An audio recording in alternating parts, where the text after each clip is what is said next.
जिस्म में कमजोरी हो लेकिन आपके यकीन में कमजोरी ना हो, कॉन्फिडेंस में कमजोरी ना हो, सारी दुनिया बोले नहीं कर पाएगा, आपको यकीन होना चाहिए कि मैं करके ही छोड़ूंगा। और अपने आप पे इतना ट्रस्ट पता है कब आता है? जब आप खुद को मुश्किलों का आदी बनाते हैं, उनसे बच बच कर नहीं चलते।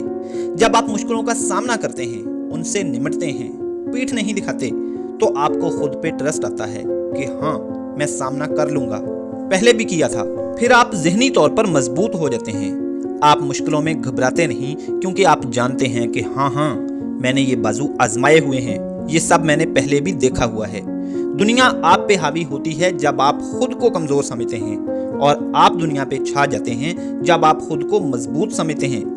आपको खुद पे यकीन होता है, आपके इरादे पक्के और चट्टान जैसे होते हैं। जिस लम्हे आप खुद को अहमियत देना शुरू करते हैं, दुनिया आपको अहमियत देना शुरू कर देती है। एक ही काम एक शख्स की नज़र में मुमकिन होता है और दूसरे की नज़र में नामुमकिन। फर्क सिर्फ उनके इरादे का होता है। जिसका इरादा मजबूत होता है, उसके सामने पहाड़ भी कंकर होता है, और जिसका इरादा मजबूत नहीं होता, उसके सामने कंकर भी पहाड़ होता है। इसलिए मेरे दोस्तों, अपने आप पे यकीन रखो, एतमाद रखो, कॉन्फिडेंस रखो, अपने आप को मजबूत बनाओ, क्योंकि ये इंसानी फितरत है कि दुनिया उसी को बेहतर मानती है, दुनिया उसी को अपने से बेहतर मानती है जिसको वो अपने आप से मजबूत समझती है।